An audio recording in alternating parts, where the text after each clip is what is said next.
Que a paz do Senhor esteja com você neste momento especial. Hoje meditaremos em Marcos capítulo 3, um texto que revela momentos significativos do ministério de Jesus. Nesse capítulo, encontramos Jesus confrontando os líderes religiosos ao curar no dia de sábado, escolhendo os 12 discípulos que o acompanhariam e ensinando sobre a importância de fazer parte da família de Deus. Marcos 3 nos convida a refletir sobre a autoridade de Jesus, seu amor que supera barreiras e tradições humanas, e a maneira como ele chama e capacita seus seguidores para a missão do reino. Convido você a abrir sua Bíblia e a meditar comigo nessa poderosa passagem, permitindo que o Espírito Santo fale ao seu coração e renove sua fé. E outra vez entrou na sinagoga, e estava ali um homem que tinha uma das mãos mirrada. Estavam observando-o se curaria no sábado para o acusarem. E disse ao homem que tinha a mão mirrada: levanta-te e vem para o meio. E disse-lhes: é lícito no sábado fazer bem ou fazer mal, salvar a vida ou matar? Mas eles calaram-se. E olhando para eles em redor com indignação, condoendo-se da dureza do seu coração, disse ao homem: estende a tua mão. E ele a estendeu, e foi-lhe restituída a sua mão, sã como a outra. E tendo saído os fariseus, tomaram logo conselho com os herodianos contra ele, procurando como o matariam. E retirou-se Jesus com os seus discípulos para o mar, e seguia-o uma grande multidão da Galiléia e da Judéia, e de Jerusalém, e da Idumeia, e de além do Jordão. E os que habitavam ao redor de Tiro e de Sidom, uma grande multidão, ouvindo quão grandes coisas fazia, vinha ter com ele. E ele disse aos seus discípulos que lhe tivessem sempre pronto um barquinho junto dele, por causa da multidão, para que o não apertassem, porque tinha curado a muitos, de tal maneira que todos quantos tinham algum mal se arrojavam sobre ele, para lhe tocarem. E os espíritos imundos, vendo-o, prostravam-se diante dele e clamavam, dizendo: tu és o Filho de Deus. E ele os ameaçava muito, para que não o manifestassem. E subiu ao monte e chamou para si os que ele quis, e vieram a ele. E nomeou 12, para que estivessem com ele e os mandasse a pregar, e para que tivessem o poder de curar as enfermidades e expulsar os demônios. A Simão, a quem pôs o nome de Pedro, e a Tiago, filho de Zebedeu, e a João, irmão de Tiago, aos quais pôs o nome de Boanerges, que significa filhos do trovão, e a André, e a Filipe, e a Bartolomeu, e a Mateus, e a Tomé, e a Tiago, filho de Alfeu, e a Tadeu, e a Simão, o Zelote, e a Judas Iscariotes, o que o entregou. E foram para uma casa. E afluiu outra vez a multidão, de tal maneira que nem sequer podiam comer pão. E quando os seus ouviram isso, saíram para o prender, porque diziam: está fora de si. E os escribas que tinham descido de Jerusalém diziam: tem Beelzebu, e pelo príncipe dos demônios expulsa os demônios. E chamando-os a si, disse-lhes por parábolas: como pode Satanás expulsar Satanás? E se um reino se dividir contra si mesmo, tal reino não pode subsistir. E se uma casa se dividir contra si mesma, tal casa não pode subsistir. E se Satanás se levantar contra si mesmo e for dividido, não pode subsistir. Antes tem fim. Ninguém pode roubar os bens do valente, entrando-lhe em sua casa, se primeiro não amarrar o valente. E então roubará a sua casa. Na verdade vos digo que todos os pecados serão perdoados aos filhos dos homens, e toda a blasfêmia com que blasfemarem. Qualquer, porém, que blasfemar contra o Espírito Santo nunca obterá perdão, mas será réu de eterno juízo. Porque diziam: tem espírito imundo. Chegaram então seus irmãos e sua mãe, e estando fora, mandaram-no chamar. E a multidão estava assentada ao redor dele, e disseram-lhe: eis que tua mãe e teus irmãos te procuram, e estão lá fora. E ele lhes respondeu dizendo: quem é minha mãe e meus irmãos? E olhando em redor para os que estavam assentados junto dele, disse: Eis aqui minha mãe e meus irmãos, porquanto qualquer que fizer a vontade de Deus, esse é meu irmão, e minha irmã e minha mãe. Marcos capítulo 3 nos apresenta momentos marcantes do ministério de Jesus, destacando seu poder, compaixão e confronto com os líderes religiosos. A narrativa começa com Jesus entrando na sinagoga, onde encontra um homem com a mão atrofiada. Esse encontro torna-se o palco para um confronto direto com os fariseus, que estavam atentos, esperando que Jesus realizasse a cura no sábado para acusá-lo de violar a lei. A pergunta de Jesus aos presentes é incisiva. É lícito no sábado fazer bem ou fazer mal? Salvar a vida ou matar? Versículo 4. O silêncio dos fariseus revela a dureza de seus corações, pois estavam mais preocupados em manter suas tradições do que em alegrar-se com a possibilidade de cura. Jesus, movido por compaixão, ordena ao homem que estenda a mão, restaurando-a completamente. Essa cura não apenas demonstra o poder de Jesus, mas também desafia a interpretação legalista dos fariseus, que haviam perdido de vista o propósito real do sábado: trazer descanso, renovação e bênção. A resposta dos fariseus é chocante. Em vez de reconhecerem o poder e a autoridade de Jesus, eles saem para conspirar com os herodianos sobre como poderiam matá-lo. Versículo 6. Essa aliança entre grupos tão diferentes, unidos apenas por sua oposição a Jesus, revela a extensão da rejeição que ele enfrentava. Esse episódio nos desafia a examinar nossos próprios corações. Estamos permitindo que tradições ou preconceitos obscureçam nossa capacidade de reconhecer a obra de Deus em nossas vidas e ao nosso redor? Após esse confronto, Jesus se retira com seus discípulos para o mar, onde uma grande multidão de várias regiões o segue. Pessoas de diferentes lugares vêm a ele, atraídas pelos relatos de suas obras poderosas. O texto nos mostra que Jesus não apenas cura as enfermidades físicas, mas também confronta os espíritos imundos, que o reconhecem como o Filho de Deus. Versículos do 7 ao 12. Sua autoridade é tão evidente que até os demônios se submetem a ele. Mas Jesus o silencia, pois não deseja que seu ministério seja moldado por testemunhos impuros. Essa multidão que segue Jesus reflete o impacto de seu ministério, mas também revela os desafios enfrentados. As pessoas estavam tão desesperadas por cura e libertação que Jesus precisou instruir seus discípulos a manterem um barco preparado para evitar ser esmagado pela multidão. Esse momento nos lembra que, mesmo no auge de seu ministério terreno, Jesus lidava com as pressões e demandas da humanidade, permanecendo fiel à missão de proclamar o reino de Deus. Essa primeira parte de Marcos 3 nos convida a refletir sobre a autoridade de Jesus, sua compaixão pelas necessidades humanas e o perigo do legalismo religioso. Ele nos chama a valorizar a vida, a buscar a renovação que só Deus pode oferecer e a abrir nossos corações para reconhecer a obra de Cristo em nosso meio.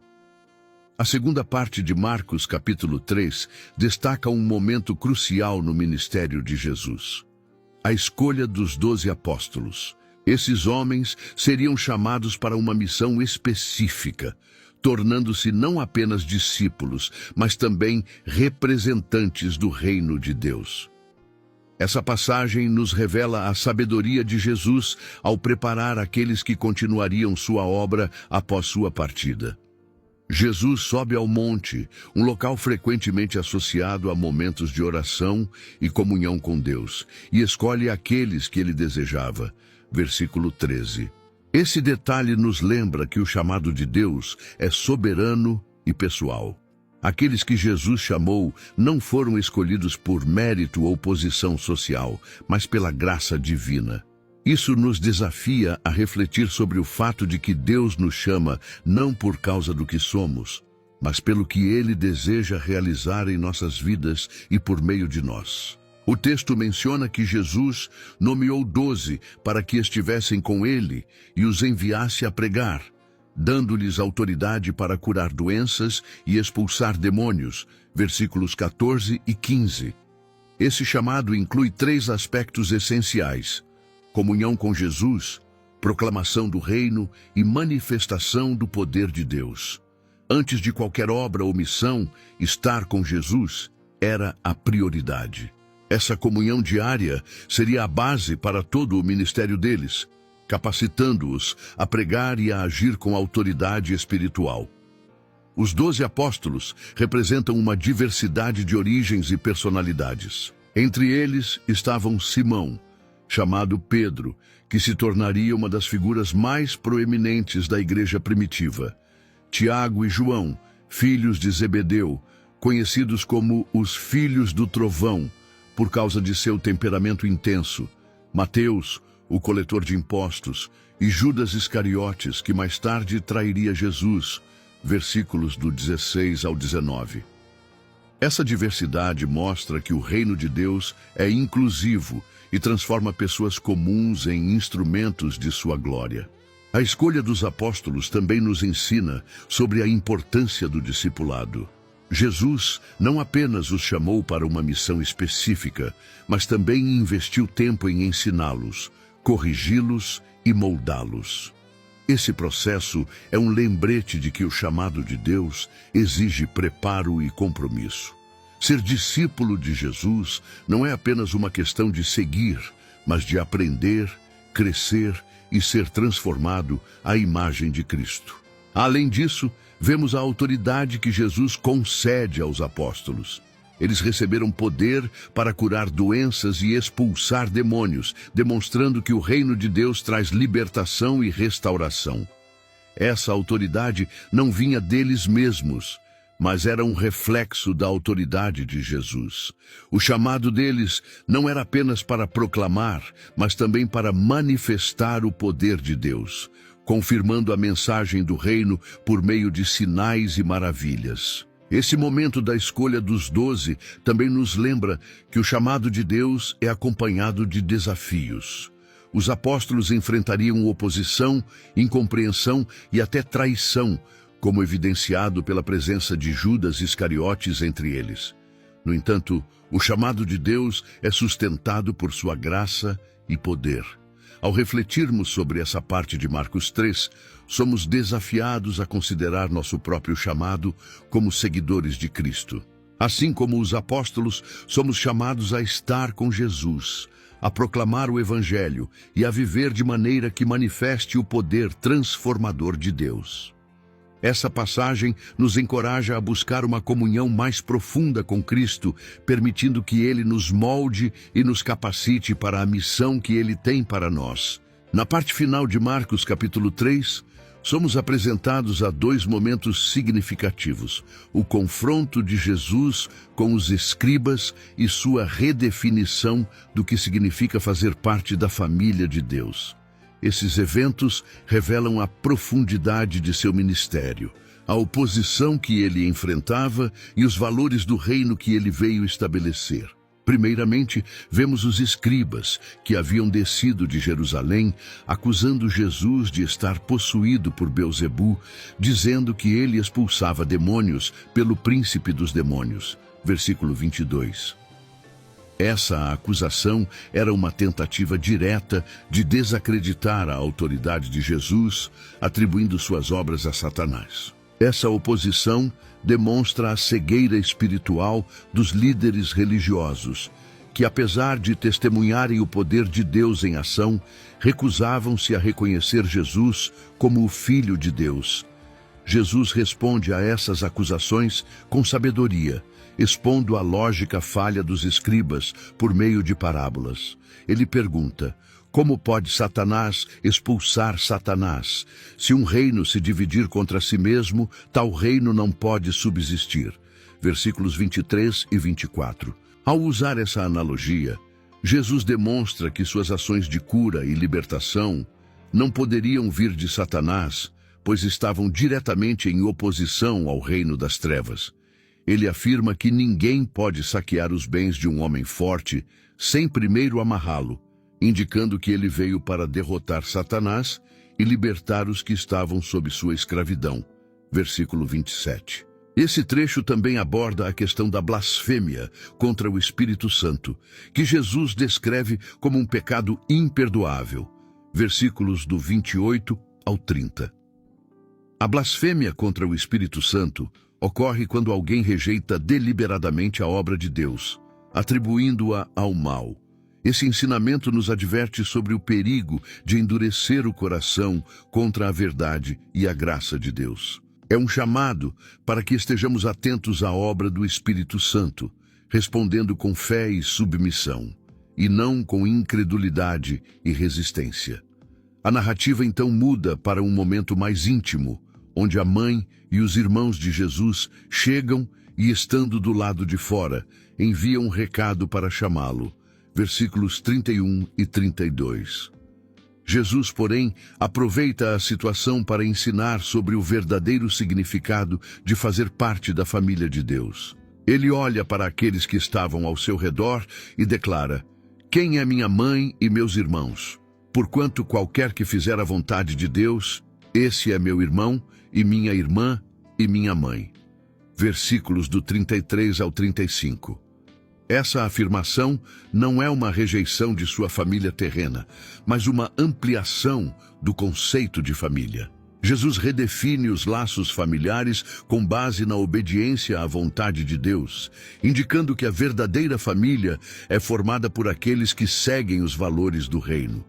Esse ensinamento nos lembra que, em Cristo, somos chamados a fazer parte de uma comunidade espiritual, onde os laços de fé e obediência a Deus são mais fortes do que quaisquer laços terrenos. Essa passagem nos desafia a refletir sobre nossa posição no reino de Deus. Estamos reconhecendo e respondendo à obra do Espírito Santo em nossas vidas, ou estamos permitindo que dúvidas e resistência nos afastem da verdade? Estamos vivendo como membros da família de Deus, demonstrando obediência à sua vontade e cultivando comunhão com nossos irmãos em Cristo? Ao concluir Marcos 3, somos confrontados com a autoridade de Jesus, a oposição que ele enfrentou e o chamado para vivermos como membros de sua família espiritual. Essa passagem nos encoraja a buscar uma fé genuína, a discernir a obra de Deus em nosso meio e a viver em obediência, confiando na graça e no poder de Cristo. Depois de meditarmos em Marcos capítulo 3, somos desafiados a refletir sobre nossa fé, nossa obediência à vontade de Deus e nosso papel como membros da família espiritual de Cristo. Jesus nos chama a reconhecer sua autoridade, a viver em comunhão com Ele e a permitir que sua verdade transforme nossas vidas. Convido você a se unir a mim em oração. Vamos juntos entregar nossos corações ao Senhor, pedir discernimento para reconhecer sua obra em nossas vidas e força para viver como parte da família de Deus. Ore comigo. Senhor meu Deus Todo-Poderoso, exaltamos o teu santo nome e reconhecemos que o Senhor é soberano e digno de toda a nossa adoração. Obrigado por tua palavra em Marcos capítulo 3, que nos revela a autoridade de Jesus, o poder transformador do teu reino e o privilégio de viver como filhos do teu reino. Somos gratos pelo teu amor, que nos alcança e nos chama a uma vida de obediência e comunhão com o Senhor. Pai, pedimos que nos ajude a discernir e reconhecer a tua obra em nossas vidas e ao nosso redor. Guarda nossos corações para que não se endureçam, nos tornando sensíveis à voz do Espírito Santo e prontos para responder com fé e obediência à tua vontade. Dá-nos sabedoria para distinguir o que vem do Senhor e força para rejeitar tudo o que nos afasta do teu caminho. Senhor, desejamos viver plenamente como filhos do teu reino, alinhando nossas vidas à tua vontade e refletindo o teu amor por meio de nossas atitudes e ações. Nos ajude a cultivar relacionamentos que edificam, promovendo união e fortalecendo a comunhão no corpo de Cristo. Que possamos ser instrumentos de paz e testemunhas vivas do Teu reino em nossas palavras e atitudes. Obrigado por Jesus, que enfrentou a oposição com coragem e nos mostrou o caminho para o Pai. Que a nossa vida seja marcada por uma fé genuína, um coração humilde e uma obediência constante. Nos ensine a confiar no Senhor em todas as situações e a viver como testemunhas da Tua graça e do Teu poder. Entregamos nossas vidas ao Senhor, pedindo que nos guie, nos transforme e nos capacite para a missão que o Senhor nos confiou. Oramos em nome de Jesus Cristo, nosso Senhor e Salvador. Amém.